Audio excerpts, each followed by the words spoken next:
तो अभी हम समराइज़ करते हैं कि हमने अभी तक क्या पढ़ा। तो बेसिकली हमने डिस्कस किया मैन्योर्स और फर्टिलाइज़र्स के बीच बेसिक डिफरेंस का। इतना पढ़ने के बाद हमें ये समझ आ जाना चाहिए कि मैन्योर जो होता है वो ऑर्गेनिक इन नेचर होता है, जबकि फर्टिलाइज़र इनऑर्गेनिक इन नेचर होता है। मैन्योर्स में dead and decompost plant and animal होते हैं, फर्टिलाइजर्स केमिकली प्रिपेयर्ड होते हैं। दोनों का काम है प्लांट को न्यूट्रिएंट्स देना और सॉइल के फर्टिलिटी को इन्हांस करना। मैन्योर्स का डिफिनिट प्रोपोर्शन नहीं होता है, डेफिनिट कंपोजिशन नहीं होता है, जबकि फर्टिलाइजर्स का डेफिनिट कंपोजिशन होता है। उसमें ये कंफर्म होता है कि उसमें कौन चीज़ कितना मात्रा में होगा, ये पहले से हमें पता होता है। मैन्योर्स बल्कि यानी कि भारी भरकम होते हैं प्रकृति में, नेचर में, और फर्टिलाइजर्स लाइट होते हैं, प्रिसाइज होते हैं, बहुत कम मात्रा में बहुत ज़्यादा न्यूट्रिएंट्स प्रोवाइड कराने की क्षमता रखते हैं। फर्टिलाइजर्स यूज़ करने के लॉन्ग टर्म्स में साइड इफ़ेक्ट्स भी हैं, जबकि मैन्योर की कोई साइड इफ़ेक्ट नहीं है। ये टोटली इन्वायरमेंट फ्रेंडली है। हालांकि मैन्योर को डिज़ोल्व होने में ज़्यादा समय लगता है, फर्टिलाइज़र डायरेक्ट एक्शन है, तुरंत काम करता है। अब हम जब डिवीज़न पे आते हैं तो मैन्योर को प्राइमरली दो भागों में बांटा जाता है। पहला बल्की ऑर्गेनिक मैन्योर, दूसरा concentrated organic manure.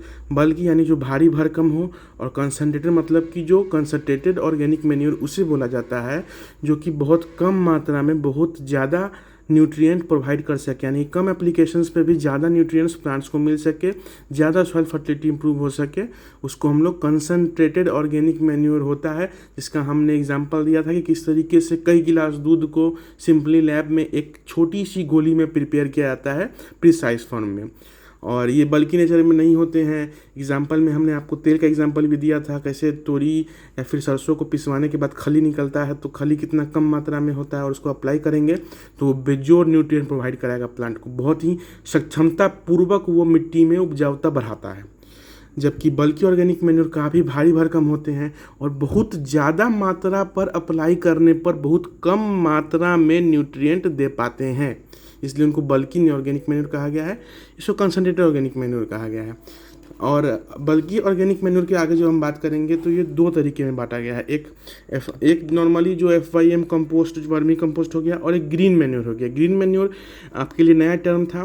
Green manure में हमने बताया कि इसमें हम एक ऐसे प्लांट जो कि कहीं ना कहीं सॉइल फर्टिलिटी को इम्प्रूव करता है उसको ग्रो करते हैं, और उसको दो तरीके से, इन सितु, यानी कि एक इन सितु होता है जिसमें कि जहाँ उगाते हैं वहीं काट कूट के उसको डिकम्पोज करा देते हैं, और एक्स सितु में कि कहीं और उगाते हैं और काट के उसको किसी और फील्ड पे ले जाके हम उसको वहाँ पर मिट्टी से डिकम्पोज करवाते हैं, जिससे कि सॉइल का फर्टिलिटी बढ़ सके। इसके भी दो लिमिटेशंस थे।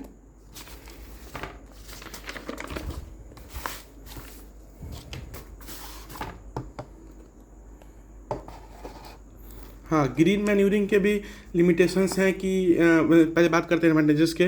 तो ये सॉइल फर्टिलिटी को बढ़ाता है, वो तो समझिए गए, और सॉइल इरोजन को कम करता है, कैसे करता है आप समझिए गए।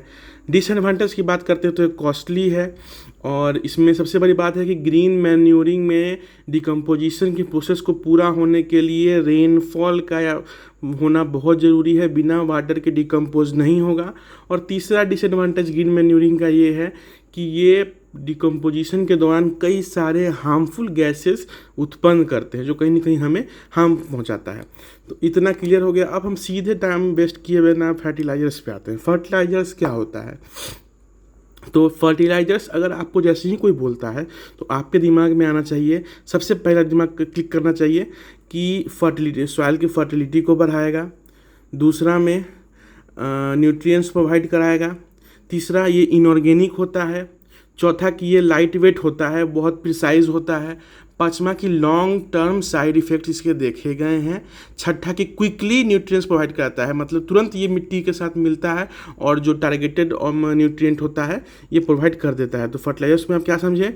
Inorganic in nature, chemically prepared, have definite composition, यानी कि कंपोजिशन तय, हमें पता होगा कि हम क्या डाल रहे हैं और कितना मात्रा में इसमें क्या मिला हुआ है, हमें सब कुछ पता होगा, पैकेट पे लिखा हुआ रहता है।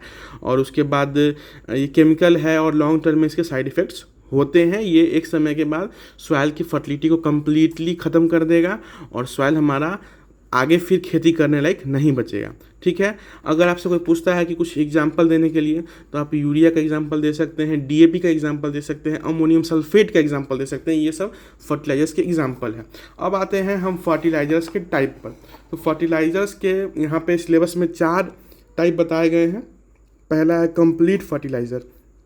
तो कंप्लीट फर्टिलाइज़र हम उसे कहते हैं जिसमें एन पी के यानी कि जो बेसिक फर्टिलाइज़र हैं, नाइट्रोजन, फॉस्फोरस, पोटास, ये तीनों प्रोवाइड, जो फर्टिलाइज़र नाइट्रोजन, फॉस्फोरस और पोटास तीनों न्यूट्रिएंट को एक साथ देने में सक्षम हो, उसे कंप्लीट फर्टिलाइज़र कहेंगे। मतलब कि वैसा फर्टिलाइज़र जो सभी न्यूट्रिएंट्स को एक साथ प्रोवाइड करा सके, उसे हम कंप्लीट फर्टिलाइज़र कहेंगे। अब बात है हम दूसरे पे, इनकम्प्लीट फर्टिलाइज़र पे। तो इनकम्प्लीट फर्टिलाइज़र वैसा फर्टिलाइज़र्स को बोला जाएगा, उस फर्टिलाइज़र्स को श्रेणी में डाला जाएगा जो किसी एक मेजर न्यूट्रिएंट को देने में सक्षम ना हो। फॉर एग्जांपल कि मान के चलिए कोई एक फर्टिलाइज़र है, वो एन दे दिया, पी यानी कि नाइट्रोजन दे दिया, फॉस्फोरस दे दिया, पोटास नहीं दिया, तो ये इनकम्प्लीट फर्टिलाइज़र में हो जाएगा। ये किसका एग्जांपल होगा? इनकम्प्लीट फर्टिलाइज़र का। यानी कि कोई वैसा फर्टिलाइज़र जो किसी एक मेजर न्यूट्रिएंट को सप्लाई ना करता हो, उसको हम लोग इनकम्प्लीट फर्टिलाइज़र में डालेंगे। अब डालते हैं स्ट्रेट फर्टिलाइज़र में। तो ये वैसा फर्टिलाइज़र होगा जो केवल एक ही फर्टिलाइज़र, मान के चलिए या तो नाइट्रोजन देगा, या तो फॉस्फोरस देगा, या तो पोटास देगा, कोई एक ही देगा। एनी वन जो फर्टिलाइज़र केवल एक न्यूट्रिएंट प्रोवाइड करने का सक्षमता रखता है, उसको स्ट्रेट फर्टिलाइज़र कहेंगे। और ये होता है मिक्स्ड और कम्प्लेक्स फर्टिलाइज़र, यानी कि जो एक से अधिक फर्टिलाइज़र्स को प्रोवाइड कर सके। अब एक चीज़ यहाँ पे कन्फ्यूज़न होगा कि ये भी तो है कि एक से अधिक दे रहा है, ये भी तो मान के चलिए कि नाइट्रोजन, ये इनकम्प्लीट फर्टिलाइजर भी तो नाइट्रोजन फॉस्फोरस दे रहा है, पोटास नहीं दे रहा है, यानी कि एक से अधिक तो दे रहा है।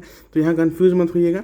यहाँ इनकम्प्लीट फर्टिलाइजर्स में मेन फर्टिलाइजर्स की बात की है, जो प्राइमरी न्यूट्रिएंट्स हैं उनकी बात की गई है, कि मतलब कोई दो ही दे पाएगा। तीन होते हैं हमारे मेन, बेसिक तो तीन होते हैं ना। बेसिक फर्टिलाइजर्स कौन कौन से हैं? NPK, nitrogen, phosphorus, potash.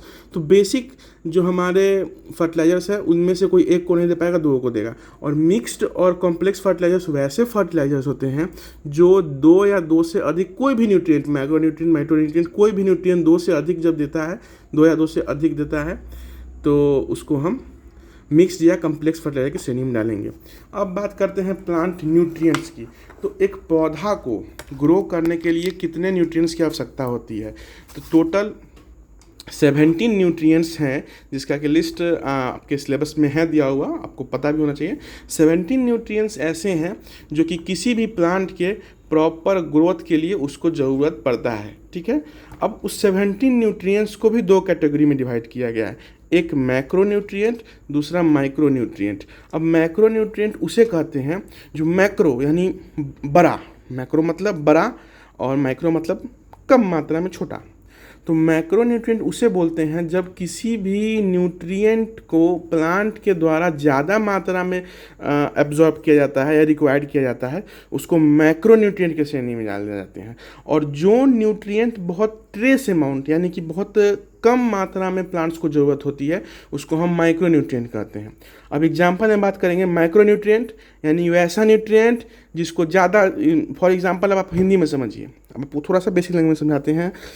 हाँ, हम खाना खाते हैं तो हम चावल जो खाते हैं वो भारी मात्रा में खाते हैं, दाल उससे थोड़ा कम मात्रा में खाते हैं, सब्जी उससे थोड़ा कम मात्रा में खाते हैं, और चटनी जो होता है वो एकदम कम मात्रा में खाते हैं। अब कहीं ना कहीं हमारे लिए दाल भी फ़ायदेमंद है, चावल भी फ़ायदेमंद है, सब्जी भी फ़ायदेमंद है, और ये चटनी या फिर हम कोई अचार खा रहे हैं वो भी फ़ायदेमंद कहीं ना किसी न किसी मैटर में है। तो चावल और दाल जो हम भारी मात्रा में खा रहे हैं उसको हम डाल देंगे माइक्रो न्यूट्रिएंट में, और अचार और सब्जी जो हम थोड़ा सा कम मात्रा में खा रहे हैं उसको हम डाल देंगे माइक्रो न्यूट्रिएंट में। क्यों डालेंगे? क्योंकि हम कम मात्रा में उसको अपटेक कर रहे हैं। और चावल दाल को हम लोग माइक्रो न्यूट्रिएंट में क्यों डाले हैं? क्योंकि भारी मात्रा में हमें उसको चाहिए, भारी मात्रा में we are required chawal and dal, so we have put in this micro nutrient.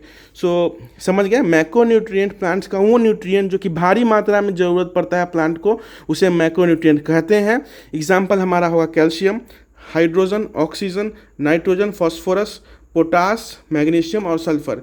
ये लोग ऐसे न्यूट्रिएंट हैं जो प्लांट को भारी मात्रा में चाहिए होते हैं। और माइक्रो न्यूट्रिएंट्स जो होते हैं, जिंक, कॉपर, मोलिब्डेनम, एक और कोई भी रिसेंटली आया है, वो सब जो है वो बहुत कम मात्रा में ज़रूरत पड़ता है, इसलिए उसको माइक्रो न्यूट्रिएंट कहते हैं। क्लियर हो गया? न्यूट्रिएंट्स कितने होते हैं? 17। उसमें इसके टाइप्स कितने होते हैं? तो दो। कौन कौन? एक मैक्रोन्यूट्रिएंट जो प्लांट को, यानी मैक्रोन्यूट्रिएंट क्या हुआ, हमारा चावल दाल जो भारी मात्रा में यूज़ किया जाता हो, भारी मात्रा में खाया जाता हो प्लांट के द्वारा। और माइक्रोन्यूट्रिएंट किसको बोलेंगे? अचार और सब्जी जो कम मात्रा में खाया जाता हो। क्लियर? अब आगे आते हैं। हाँ, हमारा सिलेबस ऑलमोस्ट ख़त्म है। अब एक लास्ट एक टॉपिक है हमारे सिलेबस में, क्राइटेरिया ऑफ इसेंशियलिटी। तो क्राइटेरिया ऑफ एसेंशियलिटी कुछ नहीं है, बहुत इजी है। ये एक आर्नम और स्टुअर्ट नाम के साइंटिस्ट ने मिल के 1939 में, ईयर 1939 में दिया था। इसके तहत बस 3 बातें हमें ध्यान में रखनी है। इसके तहत हमें 3 बातें ध्यान में रखनी है। पहला ये कि कोई भी प्लांट होता है, अगर उसको किसी भी मतलब इसेंशियल न्यूट्रिएंट जो हमारे 17 न्यूट्रिएंट्स हैं उसमें से कोई भी एक न्यूट्रिएंट अगर की कमी हो गई तो वो प्लांट अपना लाइफ साइकिल पूरा नहीं कर पाएगा। मतलब कि हिंदी में समझिए कि जो हमारा बेसिक 17 न्यूट्रिएंट है उसमें से कोई एक का भी कमी हो गया, न्यूट्रिएंट्स अगर कंप्लीटली प्लांट्स को नहीं मिले तो प्लांट अपना लाइफ साइकिल कंप्लीट नहीं करेगा। ये पहला पॉइंट उन्होंने कहा था। दूसरा पॉइंट उन्होंने कहा था कि deficiency of any one element can not be made by supplying some other element. अब इसका कहने का मतलब है कि हड्डी टूटा है, हमको ज़रूरत है कैल्शियम का, हमको आप आयरन दे रहे हैं, खूनवा तो नहीं ना बनाना है, खूनवा तो है ही ना है जी, हड्डियाँ ना जोड़ना है, हड्डियाँ ना मजबूत करना है, तो कैल्शियम का गोली दीजिएगा। वही बात यहाँ सेम कहा गया है कि अगर डिफिशियंसी किसी एक एलिमेंट का है तो किसी दूसरे एलिमेंट को सप्लाई करके हम उसका पूरक नहीं कर सकते हैं, जिसका कमी है वही देना पड़ेगा। तो समझ गए? दूसरा पॉइंट कहता है इस criteria essentiality of criteria of essentiality का दूसरा पॉइंट कहता है कि जिस चीज़ का प्लांट में जिस न्यूट्रिएंट का कमी है उसको उसी न्यूट्रिएंट से फुलफिल किया जा सकता है। दूसरा अगर उसके बदला में कोई दूसरा न्यूट्रिएंट दे के हम उसका कमी को पूरा नहीं कर सकते हैं। और तीसरा बात करते हैं। तीसरा ये बता रहा है कि the element must be directly involving metabolic. हाँ, और जो भी एलिमेंट्स हैं न्यूट्रिएंट्स हैं, 17 न्यूट्रिएंट्स हैं, वो सभी प्लांट के मेटाबॉलिक एक्टिविटी कहें कि वैसे एक्टिविटीज़ जो कहीं ना कहीं डायरेक्टली और इनडायरेक्टली ग्रोथ को प्रमोट करते हो उनको मेटाबॉलिक एक्टिविटीज़ कहते हैं। तो जो भी एलिमेंट्स हैं प्लांट न्यूट्रिएंट्स हैं वो कहीं ना कहीं किसी न किसी तरीके से प्लांट के ग्रोथ में मदद करेंगे। तो यही 3 थ्योरम उन्होंने, थ्योरम नहीं बोल सकते हैं, ये तो थोड़ी है, क्राइटेरिया ऑफ एसेंशियलिटी दिए थे। कौन दिए थे? अर्नम और स्टुअर्ट दिए थे 1939 में, जिसके तहत 3 बातें कही गई थी कि प्लांट कोई भी प्लांट बिना इस न्यूट्रिएंट्स के अपना लाइफ साइकिल कंप्लीट नहीं करेगा। दूसरा पॉइंट उन्होंने कहा है कि जिस न्यूट्रिएंट का कमी होगा वही न्यूट्रिएंट से उसका पूर्ति की जा सकती है, दूसरा न्यूट्रिएंट सप्लाई करके पूरक हम नहीं बना सकते हैं, जिस चीज़ की कमी है उसी को देना होगा। और तीसरा ये कहा गया है कि सभी एलिमेंट्स प्लांट के मेटाबॉलिक एक्टिविटी में हेल्प करते हैं। तो यहाँ सिलेबस ख़त्म हो गया जितना हमको पता था। अब कुछ क्वेश्चंस जो समझना ज़रूरी हैं कि कितने न्यूट्रिएंट्स होते हैं। तो फिलहाल एट प्रेजेंट 17 न्यूट्रिएंट्स होते हैं। हालांकि ये पहले 16 ही थे, लेकिन रिसेंटली निकल को भी एक इसेंशियल न्यूट्रिएंट के रूप में लिया गया है, इसलिए अब कुल 17 न्यूट्रिएंट्स हैं। तो कोई भी पूछे कितना न्यूट्रिएंट्स होता है तो 17 न्यूट्रिएंट्स होता है।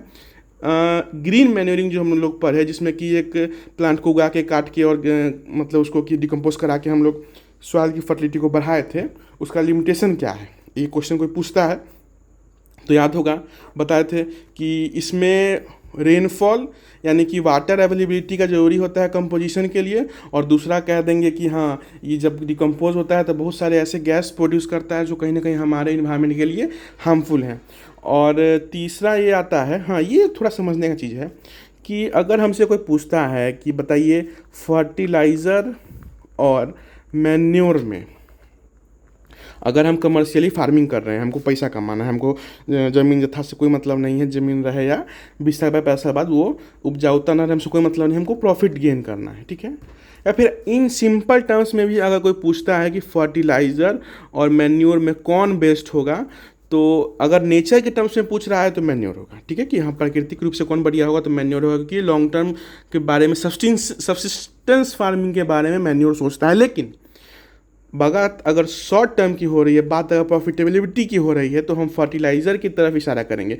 फर्टिलाइज़र को हम बेस्ट बोलेंगे। क्यों बेस्ट बोलेंगे?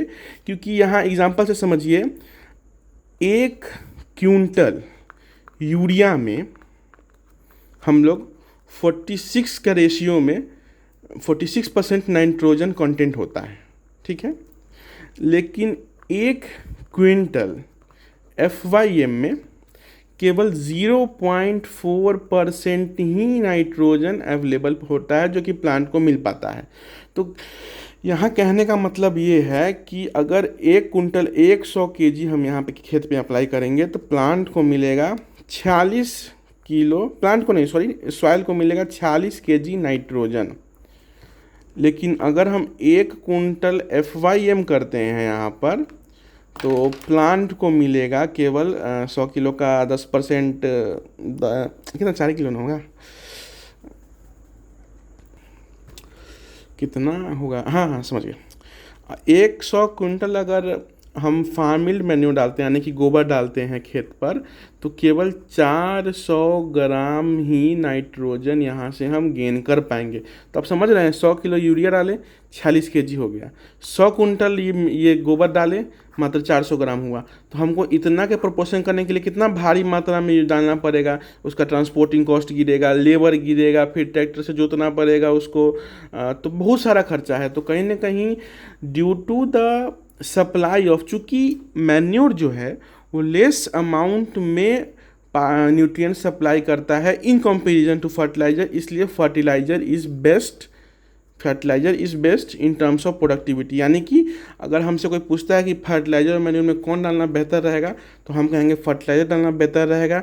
इसलिए बेहतर रहेगा कि ये कम मात्रा में ज़्यादा न्यूट्रिएंट्स मिट्टी को प्रोवाइड कराता है, जबकि मैन्योर ज़्यादा मात्रा देने के बावजूद भी बेहद कम मात्रा में न्यूट्रिएंट्स सॉइल को प्रोवाइड कर पाता है।